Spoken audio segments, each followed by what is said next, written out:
So despite repeated calls by many Democrats to just take a step back, Hillary Clinton actually took another step forward, fueling speculation that she may actually run again. We're going to talk about 2020 in a minute. Do you want to run again? No. Wait. No. That was a pause. Well, I'd like to be president. Okay. I'm not going to even think about it until we get through this November 6th election about what's going to happen after that. That sounds like she wants to run. Joining me exclusively, the man who would be on the other side of the campaign fight if Hillary decides to run again, Brad Parscale is the manager of President Trump's 2020 campaign. Brad, great to have you back on the show. Thanks for having me back. So is that who the president would like to run against? It's almost, I'm caught off guard that she's talking about running again. If she ends up being the candidate, I'm happy to have the Trump 2.0 version against Hillary, I guess. It's shocking, though. I would think it's time for the Clintons to go off the pasture. Yeah, I mean, it's very interesting to me because she clearly wants to leave the door open there. And I would imagine that there are a lot of there's so many Democrats who want to run. I mean, I'm picturing that it's probably going to be like when President Trump ran the first time with like 17 people up there, right? I think it's be brutal. You know, I think they can't all just run saying they don't like the president. You know, they're all going to have to choose and they're going to tear each other apart. And I think it's going to be an interesting primary for the Democrats.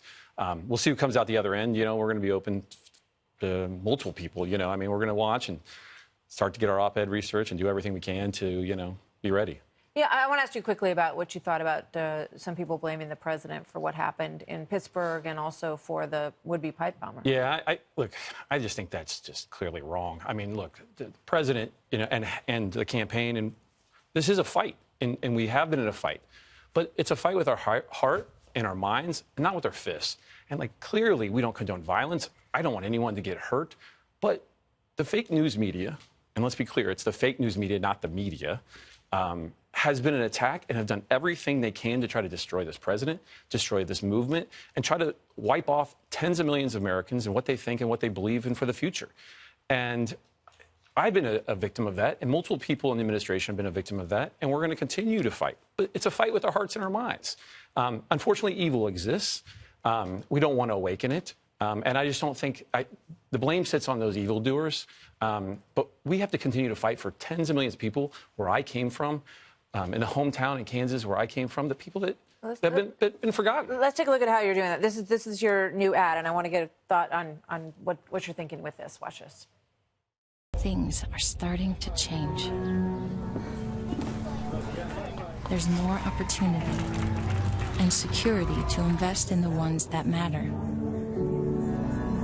Look, we can't get distracted from the biggest issue, which are jobs and our kids' But future. this could all go away if we don't remember what we came from and choose the right future. So this is for the midterms. No President Trump in there. Yeah, well, look, there's multiple audiences you have to win for an election. Look, this president is doing everything he can to hold the House for the midterms, do everything he can to flip seats in the Senate. And there's multiple audiences. We have lots of ads running that are 100% Trump, right to Trump voters, low propensity turnout Trump voters.